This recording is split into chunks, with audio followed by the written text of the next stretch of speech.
All right. Don't forget to say apple. All right. 5, 4, 3, 2, 1. Mark. Apple.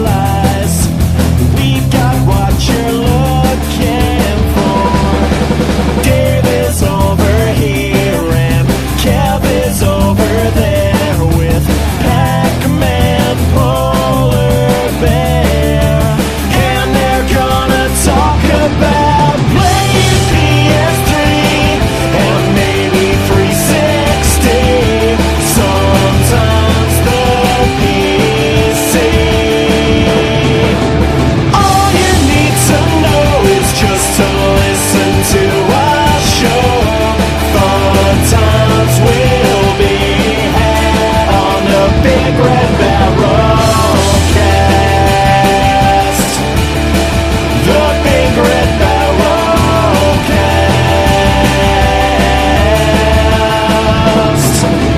Big Red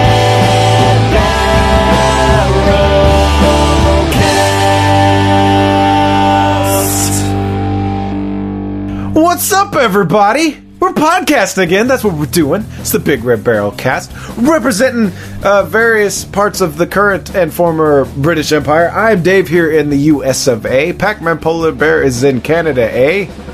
And Kev is in the UK.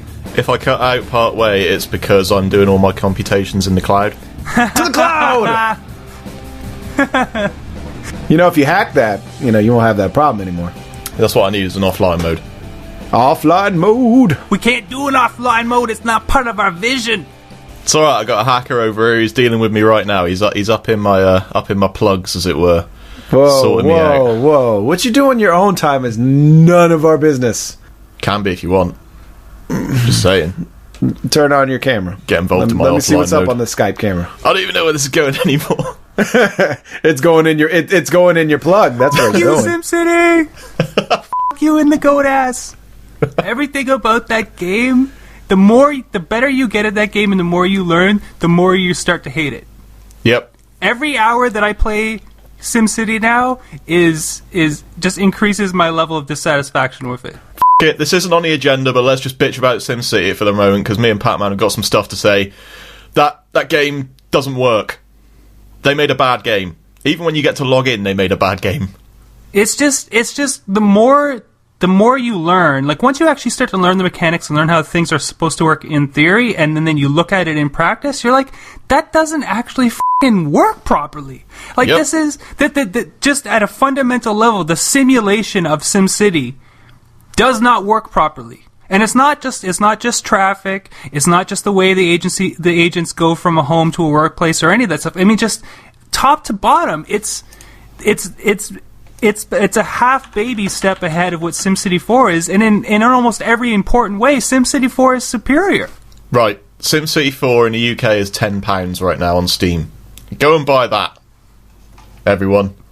Yep, or you can just wait. We got a couple news topics about SimCity, but damn, I mean, damn, it's rare that you can get so far into a game, put so many hours into the game, but once you get that, you pass that learning curve when you start to get it, man, just f*** you, Maxis.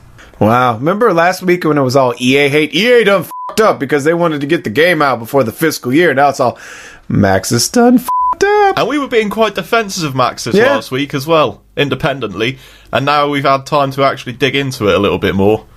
And they've given us these blog posts, basically saying what we knew from the beginning, that almost everything that's running in the cloud that they said depends on an always online connection is really just what other games do in this thing called multiplayer. Stat tracking, the ability to chat to each other, being able to track resources and trades between different characters, and even at that, even those fundamental things don't work properly. even the very things that made them want to use online always online DRM doesn't really work. How long has Maxis been making SimCity? Since like what? 1994? Yeah, going back into the early 90s there. Yeah, yeah. It's crazy.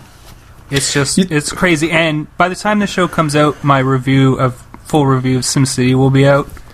He means a picture. He's going to be like, "This is what I think of SimCity," and he's just gonna. It's going to be a picture of a plate with a turd on it. Yeah. But I mean, there's. We all want it to be good because we want to play a new SimCity so badly. We all enjoyed the other ones, but god damn, is my review is going to probably be the meanest review I've written in a really long time. I think this might be the longest like Pac-Man roller coaster, because last week it was all like woo, and this week it's like woo. Nope, sucks. Well, the roller coaster Pac-Man review. Well, I've got 4 cities, with almost 150,000 people in each of them, trying to go for great works, and I can see all the fundamental pieces of these cities at at a high population level, and it's just so flawed. Like, it's just, I want to do all this cool stuff, and it doesn't work. Well, you know what I find makes me feel better? Starcraft 2, that's right. Oh, yes. So Yes. tell us about that. I have yet to have a chance to pick up Heart of the Swarm. I'm hoping to do so in the upcoming week. Pac-Man, played it, talk about it. It's not a full price title, so it's not you're not paying another $60 plus or whatever plus tax, but it's great. I mean, in every way, it's its own StarCraft. The campaign is not just a drop in the park. It's really well done. The production values are crazy. There's like 20 different missions. They're all sorts of crazy. Every mission is different. There's boss battles, only in 2 missions, but I love boss battles, so just seeing them in the game was awesome. That's a new thing, isn't it, in StarCraft? They haven't really done boss battles before. They've always had sort of hero characters, but they really don't usually have you go up against a singular, supersized opponent, or Sure. at least not just just the supersized opponent on its own. But in Heart of the Swarm, there's a level where you throw down against a couple bosses, and it's I don't know, it was just a good way to change up the pace. But and I've heard that Kerrigan is actually quite an indispensable unit in this game, unlike she's Reyna in powerful as Wings fuck. of Liberty.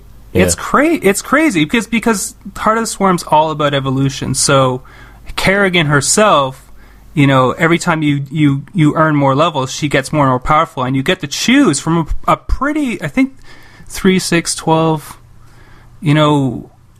I want to say at least 12, maybe even 18 different powers that you can switch out on the fly. So level to level, you can switch out the powers that she's using. You can switch out certain evolutions that you've put onto your swarm at the same time. So every level you can sort of tweak them, so you can get banelings that when they blow up the first time, they turn into 3 more little mini banelings.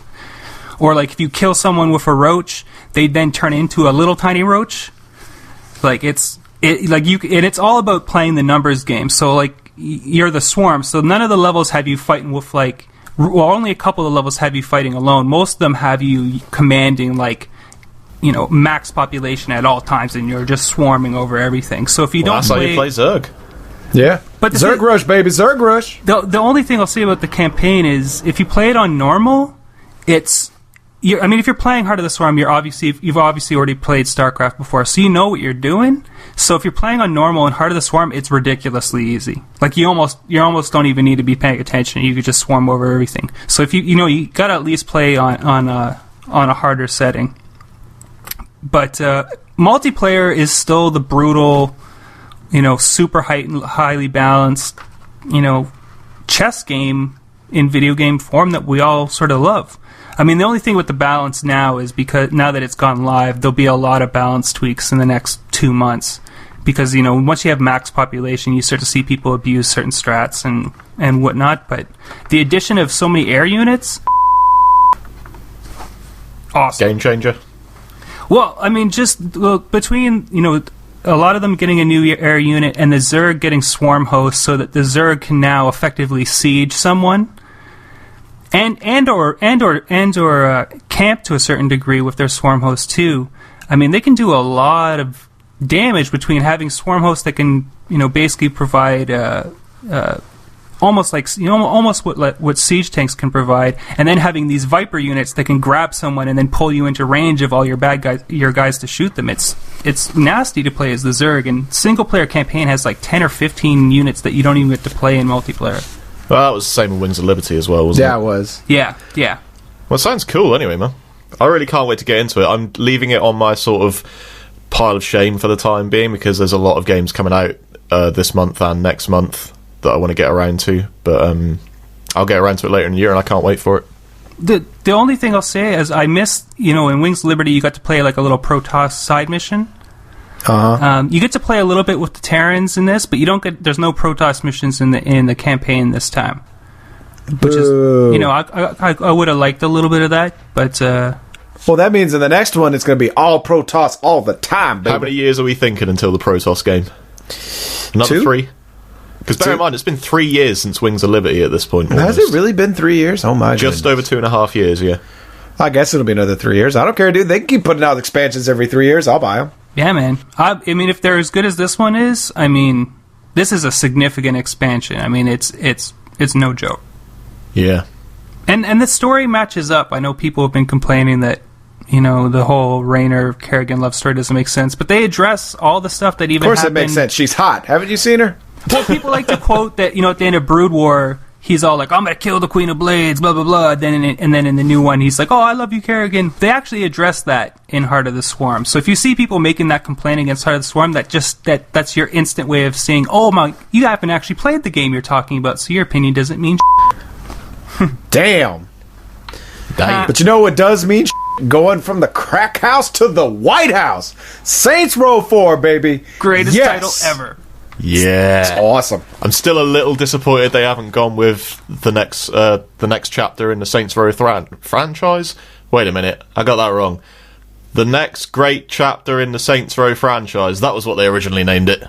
Well, it's still time. It still could be the next great chapter in the Saints Row franchise, Saints Row 4 from the crack house to the White House. Now that, I would pay extra money for that.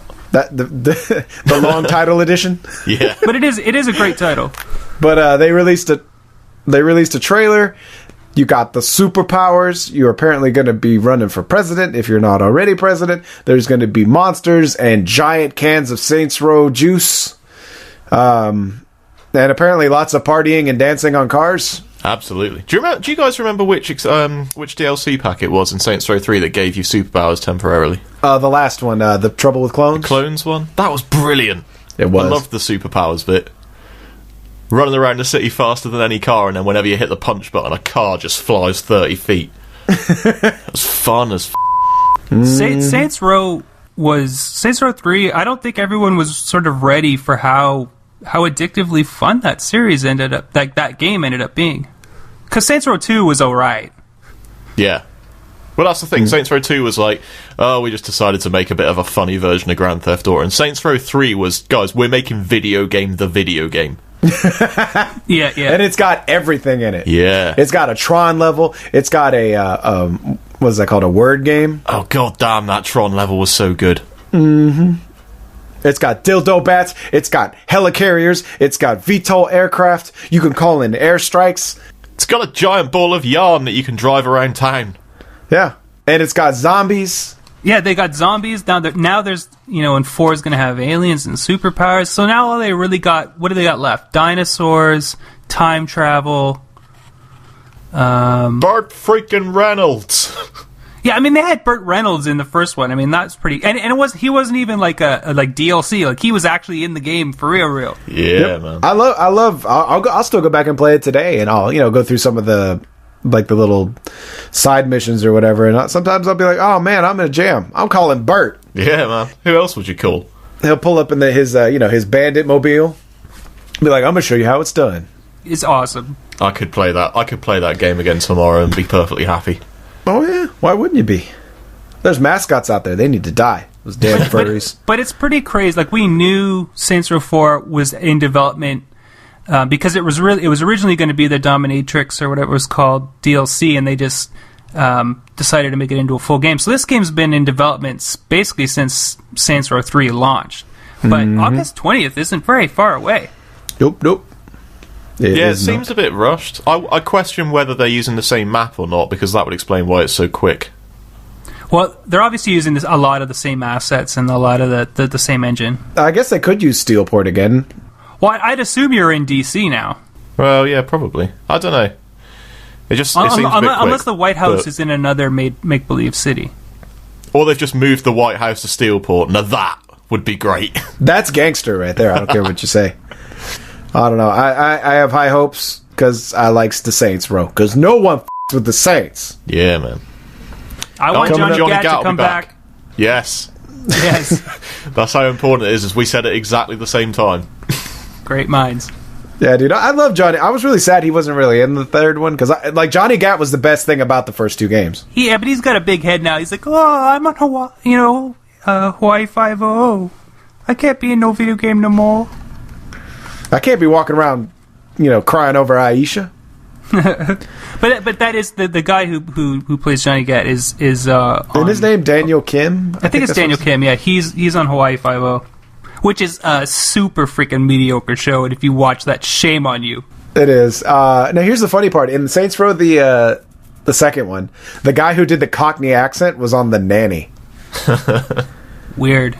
And then he wanted too much money, so they said, "F*** you, we can find another f***er with a Cockney accent," and so they replaced his ass in the third one. Yeah, they're not hard to come by, as it turns out. Yeah. Are you slags? You just go find them. They're out there. I think you do it better than me. Well, I got skills. Speaking of skills, SimCity has been hacked already by some hacker with some pretty deep skills. You can go offline now. So, you two SimCity players, tell us about how excited you are. It's the holy grail of what's fucking up SimCity. No, it's not. Or one of the things that's fucking up SimCity. I was going to say, what's fucking up SimCity is the amount of, or the lack of attention they paid to their programming. Yeah. But it's, this isn't even, a full week after they dropped a blog post basically reaffirming that can't be taken offline without a gargantuan effort by our development team, blah, blah, blah. And meanwhile, one dude, obviously with some secondary help, but the lion's share of the work being done by this modder Azer, he already got it to go offline, and then he got it to stay offline without the timer kicking in. And now he's talking about getting, the different elements of region play working completely fine offline. And the more he writes and the more other people write about it, they're like, not only can it be done, what we do see that was done poorly. Maxis is f***ing up. It hasn't even been a full 2 weeks when we were recording this before someone hacked SimCity to go offline. Doesn't fix the game, though. It doesn't fix the game, but bravo to the modding community and the hackers out there, because sometimes you guys do good work. Oh, you knew it was going to happen. Well, they were just begging for it. They were just like, please, do it. Is that it? Are y'all done? That's it. Yeah, well, we already had a little tirade at the start of the show. Let's move on. Alrighty then. Well, then next up on the agenda, Resident Evil 6, Left 4 Dead 2 mashup. It's coming. The crossover. Craziness. Does anyone care? I love Left 4 Dead 2. I could not give less of two shits about Resident Evil 6. Would you prefer they said Resident Evil 5 Left 4 Dead 2 crossover? No. No. It's just weird. Well, I guess it makes sense now that Resident Evil 6 is coming up for the PC and everything else, but... Well, the funny thing is they're like, yeah, it's this crossover. It's like, what does that mean? That just means they reskinned some characters for some DLC they were going to do or something. It's a fucking mod. That's all it is. There's nothing big about it. It's like, hey, we made some levels that were probably going to be DLC at some point, and we just put the Left 4 Dead people in it so people would give a because nobody really liked Resident Evil 6. But I mean, at least it's free. Like this, it's not its own title. Like Dave said, it's Left 4 Dead characters are going to be in Resident Evil 6. Some of the different enemies from Resident Evil 6 are going to end up in Left 4 Dead 2. But at least it's free. Like, it doesn't hurt anybody. But it's PC only, right? Because this is obviously being, leveraged by the Steam boys. Mm-hmm. It's a neat idea. What games would you guys like to see mashed up? Mashed up? If you could take two games and mash them together, go! Saints Row and Red Faction. What, you want Saints Row with destructibility or Saints Row in space? Both. I want the guns from Resistance in Killzone. I want the bullseye in Killzone. Oh man, you know what? Just the guns from Resistance, mainly Resistance 1, in every other first-person shooter. There you go. Yeah. Just give me more first-person shooters with interesting guns. It's the one thing Insomniac has always done right, is provided you with an interesting arsenal and don't restrict you, well, apart from Resistance 2, I guess, to like 2 guns. They didn't make Resistance 2, someone else did. No, Insomniac made Resistance 2. I thought somebody else made Resistance 2. No, it was Insomniac. But, and of course, we've said this before, but there needs to be a bow in every game. I don't even care if you have to shoehorn it in. I don't care if it's a game about golfing. At some point, he needs to use a bow. Okay, now I know what I need. I need a bow in a zombie survival game. And Coltrane. It needs to have Coltrane in it. Well, every game needs Coltrane in it. Dude, I love me some Coltrane, man. Put him in a game. I'll pick it up and play it. I just want to, if after every kill he could just go, woo! I'm in. You leave the rest of those Gears of War characters behind, but bring the Coltrane. Oh, yeah. When they announced the Gears of War Judgment, I was like, please tell me it's all about Coltrane. And nope. Oh, you know what games I want? I want them to mash up? Vanquish and Uncharted. Power sliding Nathan Drake? Yeah. Rocket-powered, power-sliding, super sci-fi, in the future Nathan Drake adventures, yes. What if you mashed up... Well, never mind, that's Saints Row the Third. I was going to say, what if you took Infamous and paired it up with Saints Row? But I was like, but that's Saints Row 4. Pretty much, just... No matter what mashup you use, you'll always win by using Saints Row as one of your 2 games. Oh, yeah. Put the Coltrane in that, too, Volition people that listen. I'm just curious who the porn star they're going to have in the next Saints Row is, because that's been their one of their things. Well, they had a bunch in 3. They only had one. It was just Sasha Grey, wasn't it? And Ryan Keeley. See, I'm not. We have to freshen up on our porn viewing habits, Dave. Dude, man, in the world of free porn, don't you just go and click on a category and then roll with it? I don't even know their names anymore. Getting into the deeper levels of redtube.com here. Yeah. It's like, ain't nobody got time for names. That makes you have some sort of personal connection. All I know is bookmark. Bookmark. Moving on. And speaking of porn, there's no real way to... There's no real segue here, but the Wii U sales are sucking! In February, 66,000 units sold in the U.S. compared to the Xbox selling 302,000, and the PlayStation selling 263,000. Nintendo is they're not doing too well. Even the DS is starting to slow down. Like the Vita was like at the top this week or this past month in Japan. Christ, mind you, it did just get a price drop, didn't it? Yes, I believe so. Yeah. Yep. And they also came out with a game, I can't remember, it's Soul Reaver or something like that. Oh, Soul Sacrifice? That's what it was. Yeah. I knew it had soul in it. I think that comes out next month over here. But yeah, this isn't surprising at all. The Wii U has been doing terrible since day one. Mainly because they still aren't releasing f***ing games on it. No, ain't nobody want to play games, man. Yeah. I know, I just bought mine to go into the Miiverse. The best is if you read the press announcements that Nintendo puts out, it's like 44% increase over last month. which is like a ridiculous statistic when you think of like, it's a lot better to say that than actually say the real numbers. Cause their PR department needs an award for best spin of the year. We're building steam, people. But they might get a little bit of steam coming up because apparently the UK is going to have some price droppage. See, Kev, if you would have only waited a couple months, you could have got you one of these for cheaper. Seems to bring it in line with current 360 and PS3 costs. Because that's the problem. Everybody's like, but... Yeah. It's like, hey, you could go get this Wii for $50 more. Nah, if you drop it $50, I'll get it instead of a 360. Okay, now they're all the same price. And these two consoles have this whole backlog of games and better online connectivity. Nah. Man, I'm going with the Wii U. But the reason a lot of people bought a Wii U to start with, I say a lot, I mean that figuratively, of course. You mean there was one person in your household that bought one? That's a lot. And even then, my girlfriend told me I was an idiot. Well, she sounds like a very smart woman. She is. Yeah, so the reason people went out and bought Wii U's to start was because they were gagging for new hardware. PS3 and the 360 are 7-8 years old at this point, and people were gagging. Now, I know the PS4's been announced now, but I get the feeling that bringing the Wii U down into a nice sort of even price range might give it a few more sales. People are desperate for new hardware. Yeah, and 50 euros is quite a bit. I actually think that's pounds. 50 pounds. That's pounds. 50 Quid. pounds. Quid. That's more like, I don't know, about 60 or 70 euros.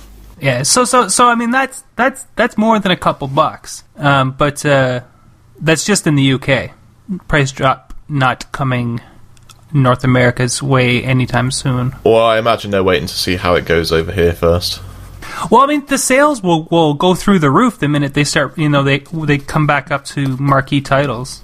Monster Hunter comes out next week. The Monster Hunter trailer was f***ing cool as hell. So Japan's going to eat up the Wii U.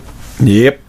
Unless it gets delayed because it's going cross-console because the makers of Monster Hunter want to make money. Oh, that would be sweet. That would be so sweet. It's not going to happen. And not only is Nintendo not selling the Wii U and also having to do a price cut, they also just had to pay a guy $30.2 million because they infringed on his glasses-free 3D patent. Oh, monkeys off. Yeah, it's like, really? You know how much money they made off the... all he got was $30 million? I'm not saying that's chump change, but if all he wanted was $30 million, I don't know why this had to go to court. Yeah. I don't think that's all he wanted. I think that's what they settled on. Or that's what he was awarded, rather. Yeah. But it is funny that the guy who won the money, Sujiro Tomita, I'm going to say, he was a Sony employee for a really long time. Mm-hmm. That is a lot of money to get in one go, though. That must feel pretty good. Oh, yeah. You kidding me? He's retired now. Either that or he's going to start up his own game company. He got a nice Kickstarter. Thanks, Nintendo. But yeah, I mean, now that they paid him off, everything goes back to normal. Like 3DS still comes out, all the games. It won't change anything for anybody. Nope. They've only made billions of dollars off it. What's $30 million? I think the only thing it's really done is made him a target for kidnapping. And on that bombshell... Speaking of bombshells, Star Wars First Assault. It's Call of Duty, but with your Star Wars in it. Could this be the mythical Battlefront 3 we've been waiting for this whole generation? You guys clearly haven't been playing the PC version of Call of Duty 4 that already has a Star Wars mod. You want to know who doesn't play Call of Duty on the PC? Everyone. Yeah, everyone. Yeah, I actually own it for the PC, and I don't even know the last time I played it. Yeah, same here. Yeah, but this is legit. This is probably going to go every console. Maybe even the Wii U will get it. It's going to be amazing. Come on. I don't know. It seems they're like there's a 50-50 chance that Disney might just can it. Douchebags. Yeah, I get the impression that Disney they're really looking over their Star Wars catalogue at the moment and thinking which bits and bobs are going to fit into this new cinematic universe they've got envisioned. Yeah. I like, seriously though, I think this, because I think it was like 2 years ago, there was a rumor going around that they were making Battlefront 3 and then they scrapped it. So this might be, some of that, and then they decided to put a little more into it and then stop it. It's definitely more than just a prototype. I mean, it's not the footage that leaked and has since been taken down wasn't exactly finished product stuff. But it looked cool. I mean, it definitely looked like, if it wasn't called Battlefront 3, it was a spiritual successor to the series. But it seems like it was planned as a downloadable shooter. But with Disney,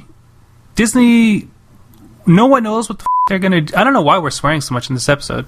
No one knows what knows what Disney's gonna do with Star Wars, because they already canceled Clone Wars, which I'm having a hard time forgiving them for doing that, because Ahsoka and It's a good show. It was a great. That show was better than the last three movies were. Actually, on a slightly related topic, I'm also really annoyed at Warner Brothers at the moment for cancelling Young Justice, but we'll just go back to Star Wars now. Yes. Young Justice was taken away as well. And Green Lantern. Oh, don't get me started. Yep. But it would be so good to have I don't even care if they call it Battlefront 3. Just give me another Star Wars shooter that's good. I want another Republic Commando still. I thought that game was pretty great. Pretty great. I like that game too. The only problem with it was like the campaign was like super short. Yeah. But there was some good ideas in there. It was proper like first-person shooter squad management, and you weren't the super powerful dude in the universe. I don't really get a wood when I see a lightsaber anymore. I'm like, Yeah. It basically looks like you're waving electric popsicles at each other for kicks. Stop making fun of my popsicle. I'd rather have like a Gatling laser cannon thing. Yeah, whatever. I just want this to be... Actually, you know what? If they don't want it, sell it to fucking DICE and make them make a fucking Battlefield Star Wars. Oh god, Battlefield Star Wars. That would be awesome. Those guys have got so much on their plate. You know what? They got room for one more, those Swedish bastards. They need to make me the game I want. The game I've been wanting this whole console generation. I mean, at this point, DICE are pretty much single-handedly holding up the pillar of morality for EA. They're shooters. Yeah, they're the only people making games that people like at the moment within EA. Yeah. Every other game's getting crapped on. Yeah, I gotta say, I really, really like Battlefield, and I'm still playing. Mm-hmm. They just had that DLC come out, which I haven't downloaded yet, because it's... Oh my god! Air superiority is freaking sweet! But it's so huge. I still wish they'd kept the level of destruction from Bad Company 2. And made a campaign half as good as that one was. I didn't even finish that campaign in Battlefield 3. It just wasn't very good. I think they farmed that out. Like, they were working on the multiplayer, and then they farmed out the single player, because the single player is not very good. Yeah. I got up to a parking garage where you're going after a nuke. I didn't even get that far. I walked into that first parking lot where the guys just spawn on the other side of the wall continuously. Oh god, yeah, I remember that bit. It was awful. Like, as soon as I rounded the wall and I just saw the guys popping in, I was like, I'm done. And the sad thing is that I've been away from that game for so long now that going back in, I'd probably just get owned playing multiplayer. Oh, yeah. You get owned, son. You get owned. That game isn't very forgiving at all. And speaking of another one of those EA peoples, Crytek. They're going to make a fan-made PC Time Splitters game. Yeah. Give me Time Splitters, man. I love that series. When everyone else was banging on about Halo 1, I was like, fuck you, peeps. I'm playing Time Splitters over here and having a great time shooting monkeys and playing Chase the Banana. Yep. Well, I mean, it's cool that because Crytek owns the IP now, obviously, that they said okay, and that they're using the CryEngine 3 engine to sort of reimagine. Because it's not really it's a new game; they're basically taking elements from old games and repackaging them in HD. That makes me a little weary because I can respect the Time Splitters, but every single time recently someone's come out and put out just a multiplayer downloadable shooter, it's never been very good. Like, where's Counter-Strike Global Offensive? Yeah, nobody's playing that anymore. And they what was that Gotham City Imposters? That too fell quickly. Yeah, well, I mean, this one's got online multiplayer, 8 to 16 players. With bots, that's it. And yeah, with bots, too. And single-player challenges from the original 3 games, repackaged in HD, demo this Christmas. But what made Time Splitters so good was the multiplayer modes.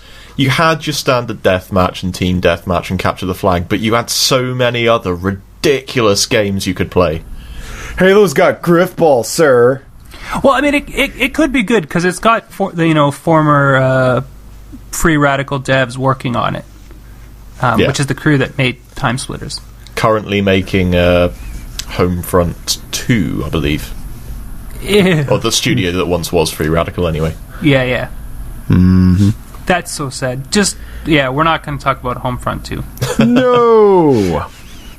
But we are going to talk about the big issue of the week. Bum, bum, bum, bum, bum, bum. It's kind of the wrong happy upbeat intro to what we're going to talk about, though, isn't it? There you go. This week, in a world where gamers are that's what we're talking about. Being a bigot on the internet. Yeah. There's lots of people who got all the achievements for that one. Yes, sir. First off, there's an online pledge to refrain from being a bigot online, PC. Xbox 360, What is the PlayStation. point in this pledge thing? I get that it's a nice little PR drive, but if you decide to break that pledge, who's going to hold you accountable? Do you have a sponsor? Kevin Butler. Kevin Butler. Right. The whole deal behind the only reason I posted it is because, like, the whole, like, chain letter, or, like, sign a pledge or write your congressman, all that kind of stuff. It sounds good, but it's basically just, you might as well just be farting. I mean, it doesn't really do anything. But the idea behind the pledge for, basically what we're talking about is this organization that relaunched their website called Gamers Against Bigotry. Basically, the deal is, you pledge, you say, yeah, I'm going to refrain from using the N-word or talking about people being gay or whatever online. No offense, man, but that's gay. That's a joke, people. It's a joke. But the thing they're going to do, once they have the pledge numbers go up, they're going to try to use it to get the developers and publishers to sit down and actually talk about, like, some actual concrete ways to sort of impact how things go online. And they had a bunch of examples, and the website links to this episode from Penny Arcade TV from where is it, season 4, episode 11, harassment.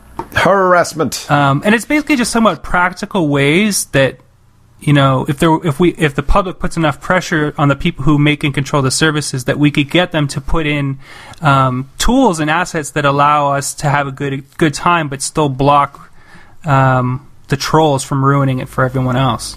Because Penny Arcade are exactly the people you want to be listening to when they're talking about not saying terrible things on the internet.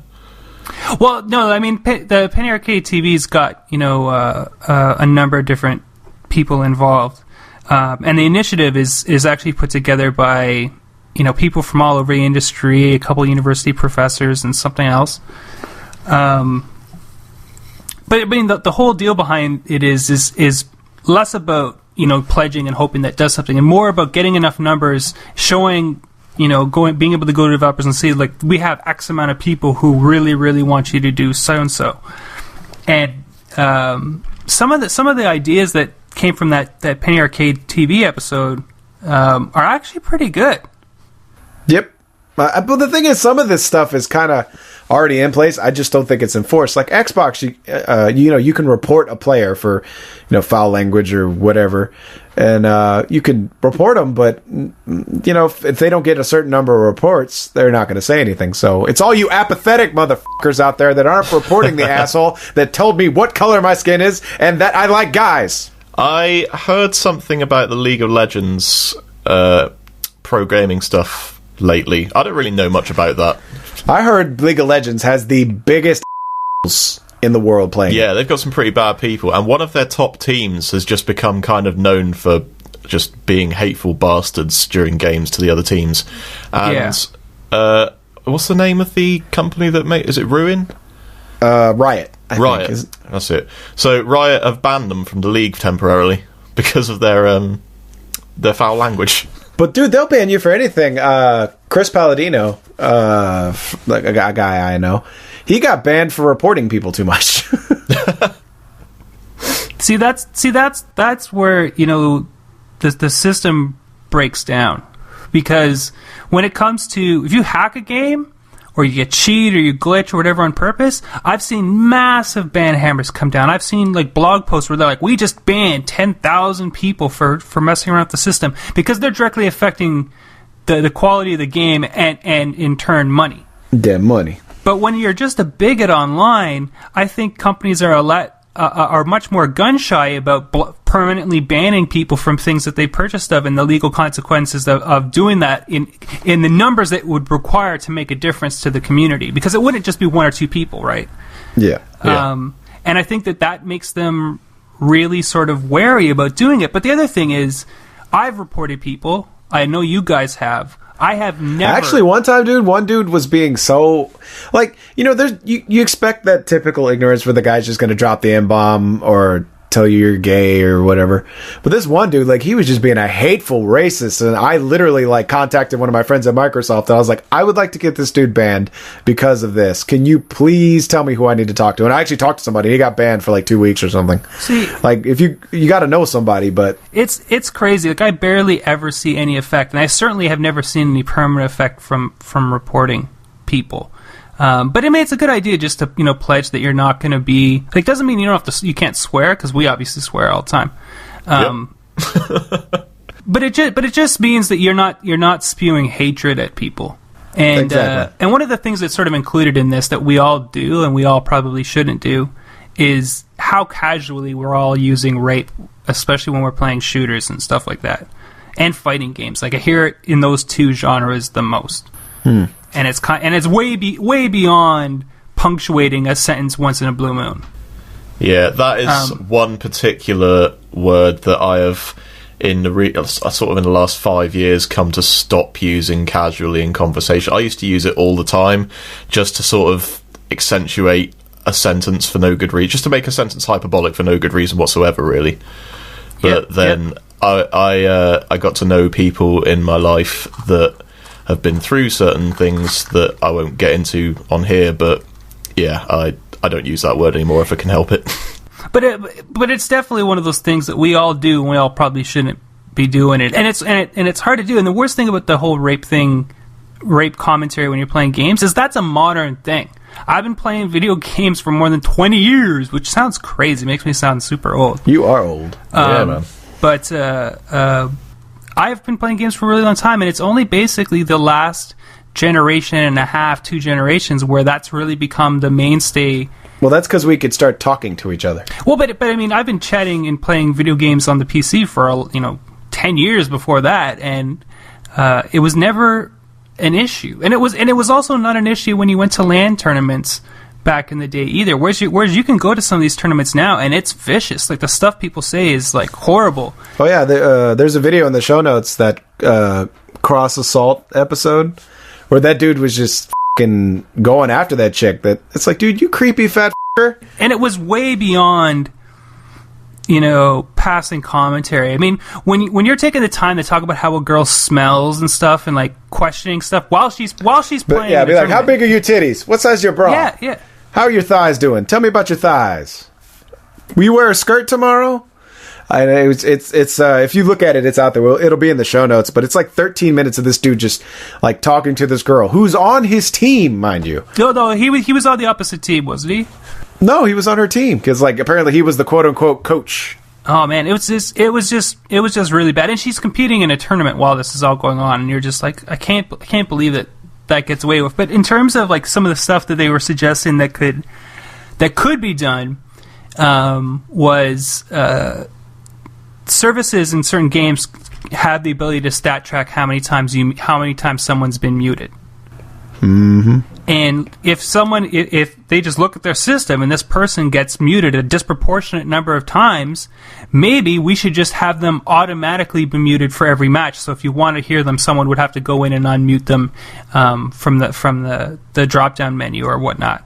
And I like that because it's not intrusive. You're not blocking people from playing a game, but it means that I don't even have to take the time to block you. Like, it'll already be done, and that's one less person who's I'm just gonna log in, and he's already gonna be spewing his stuff from the get-go. Yep. Yeah, it's not a bad idea. And the other one was the messages. Xbox Live is the worst for this in a lot of ways. Like, you'll get these messages. You want to know why? Because it's easier to send messages on the Xbox Live with the chat pad than it is on the PlayStation. Well, I mean, but people send you these messages after you match, and they're like, threaten you with rape or murder, or you can call you gay or whatever. Yeah, one of the funny things I found was when the Penny Arcade video, like, they showed one of a video, it said, "Show me your bobbies." Yeah, they're not even spelt right. No, bobbies. You Cockney police officers. You got your bulbies out, do you? Yeah. But the deal is if 80% of your messages that you send out on Xbox Live never get a reply, they can automatically switch it so you can only send messages to people on your friends list. And again, that's not taking away the power from the game, and it's not fixing everything, but that's a sort of that's a good start to addressing the situation. And then there's other stuff, like if you have a game with multiplayer and you have a clan system, and your clan system has a reputation, and you can take hits for doing verbally harassing people and whatever, it would be in the clan's best interest to have a good rep so that they can get invited to tournaments and whatnot. So they'd keep their members in line for that specific reason, and then the community polices itself. Yep. I think the takeaway from all this needs to be every game needs to be like Journey, so you just communicate in chirps. Yes, exactly. But then again, someone would find a way to do an Adolf Hitler chirp or something. I don't know. it's crazy. I don't know why I brought up Hitler, but I've been doing this digital restoration, and I didn't realize, but back in like the 1900s, 1830s, people named their kids Adolf a lot, and it's super weird. Anyway. Well, he ruined a name and a mustache. Yep. So, that guy. But do we like the whole Gamers Against Bigotry? And I volunteered for the organization earlier this afternoon. Actually, full disclosure. Yep. But I mean, it's not about fixing everything in overnight, but it's all about just you need to get the numbers behind it so that a dev or a publisher will take you seriously. Because it's really easy for them to dismiss an individual or this, that, the other thing. But if you bring the numbers behind it, and then you come to them with the numbers and a plan, specifically plans that won't hurt their bottom line, or at least won't put them on the defensive immediately. That's what we need, because everyone agrees that there's a problem. Yeah. Well, one of the defenses I have is it's a minimal defense. Is at least Xbox has the party chat system, so I don't really usually have to interact with the bigots most of the time, unless I go into a party or I'm playing a game where my party is bigger than the Xbox Live party will allow.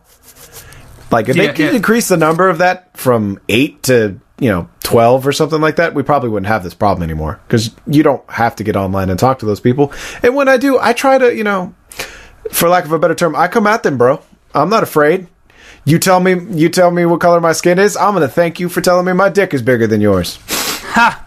I like that. Like this one time, this dude was like, just in-bomb. And then, like, after the next match, when we went back to the lobby, he started doing it again, and I was like, tell me how big my dick is, motherfucker. Tell Tell Daddy how big his dick is. And he shut the fuck up.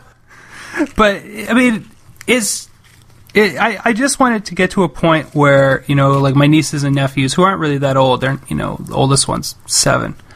I would like there to be a situation where they can get online and play video game online, chat with people, have a couple of their friends in the group, and some stranger pops in, and not have to worry that there's a chance that they're going to hear basically the worst humanity has to offer. Yep. Because I mean, I've heard some stuff people have said through online chat that, like, does it make you blush? It's so foul. I couldn't even make it up if I was trying to write a creative work. It's just disgusting. I would like to make a short little thing and say, if you should be in a chat somewhere playing a game, and there's a lady, don't tell her to go make a sandwich, because, well, it's really good to have a girl in your party. It makes it not such a sausage fest, so you really shouldn't try to scare them away. You should, try to bring them in, and then you can make the sandwich jokes later.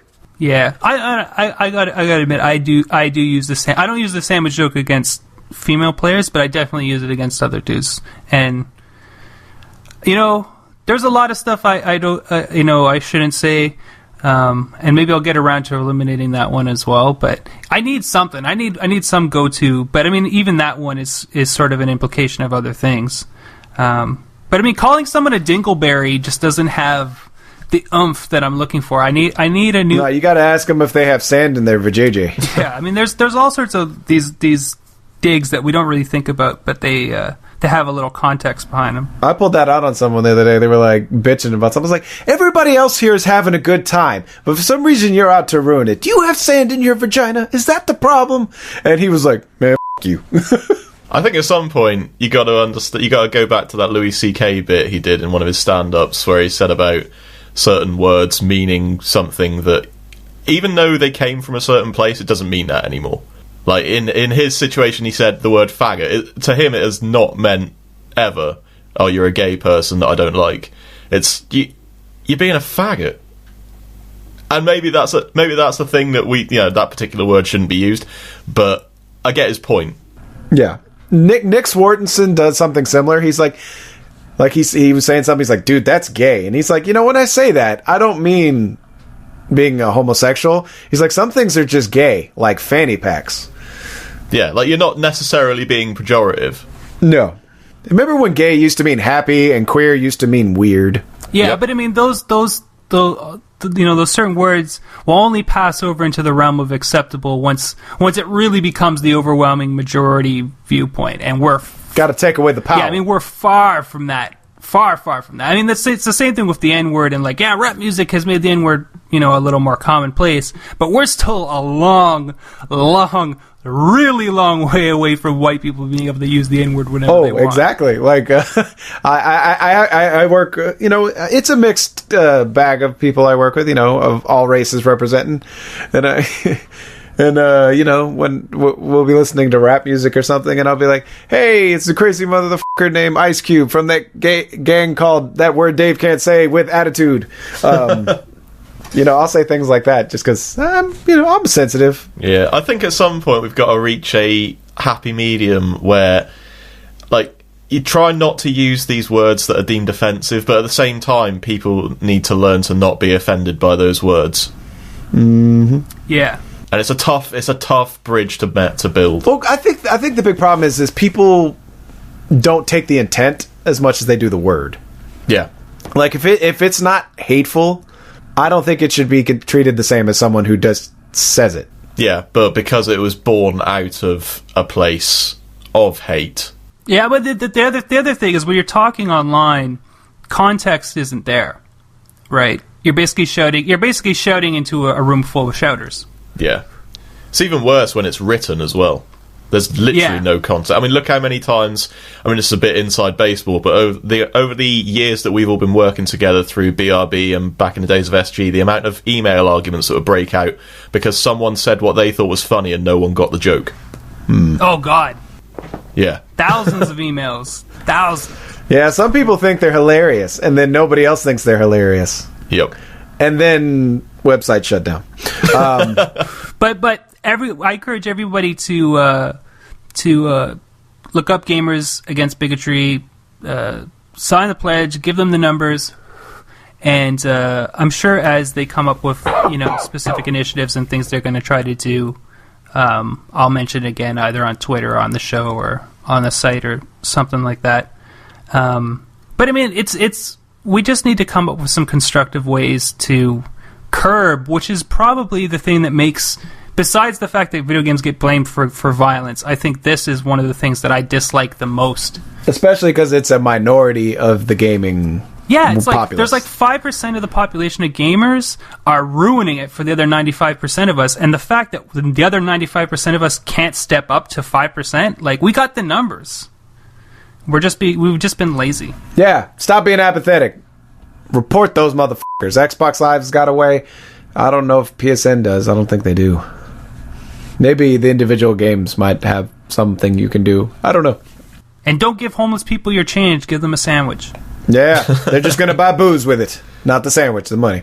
But that's all the time we have for today. We went, man, this is we're standing up for women 2 weeks in a row. What the hell is wrong with us? Oh, it's okay. Next show will be who are the hottest girls in gaming. Well, we're going to do that hip hop gamer segment, hot women in gaming. Oh my, yeah. Oh, that was the worst. That's why it only went 3 editions of that. But anyways, the fun doesn't have to stop here. Big Red Barrel has other podcasts to listen to. We got Big Red Barrel Flicks, which is the movies, Boom, and UK. We got you covered, man. We got a couple days worth of podcasts for you every week. Don't worry about that. And also, the fun never stops on Twitter. I am Dave _BRB. Kev is at Krellith, and PacMan is at PacManPolarBear. Yep. And Kev has some iTunes shoutouts. I do. I'm trying. The reason I'm taking a while to figure this out is because I don't have a clue how to pronounce this first one. People, you need to stop putting numbers in the middle of your name. It's Marcuperano. Marcuperano spelt with a 4. Sure. and Brooksy068 from the US, and LL Cool Che from the UK, which, good name, sir. Yeah, I like that. That made me chuckle. Well done, Mama said knock you out. And shout-outs to our website, our forum posters. Shout-out to the Jack of Hearts, Scotto Bear, Dangerous That's Brian. Scotto Bear. Scotto Bear? Is it Scotto Bear? There's 2 T's Scotto in Bear. Scott. Scotto Bear. Dangerous Brian, Impulsive Rev, G. Freeman, Tamarin Laz, Inspector Redwood, and Bilbo T. Baggins. Bilbo T. Baggins. Good looking out, everybody. I want to give extra props to Dangerous Brian for commenting on virtually every article I've written in the past couple of months. I want to give a special shout out to G. Freeman, who makes me think of Morgan Freeman. Because here we are at the end of our show, and I narrate it with my voice. Yeah. That was pretty good. I love that video of Morgan Freeman narrating his own birth. He's like, Look that your up, life like- exists because Morgan Freeman narrated it this morning. But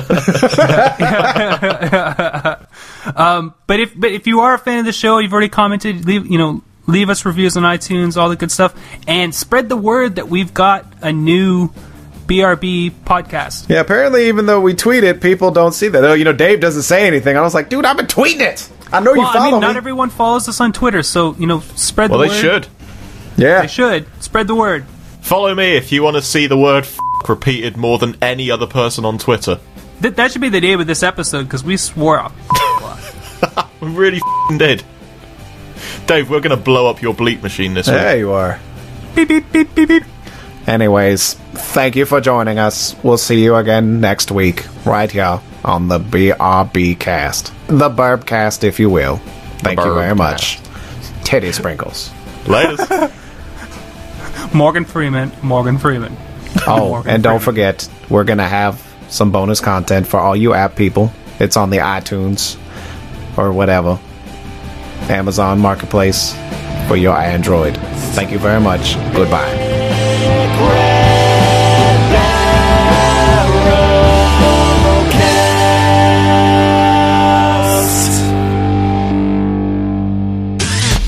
You and your ears are quite welcome for the podcasting goodness that you just heard. Why not roll on over to BigRedBarrel.com for more podcasts, news, reviews, and videos from the biggest, reddest site on the internet, BigRedBarrel.com.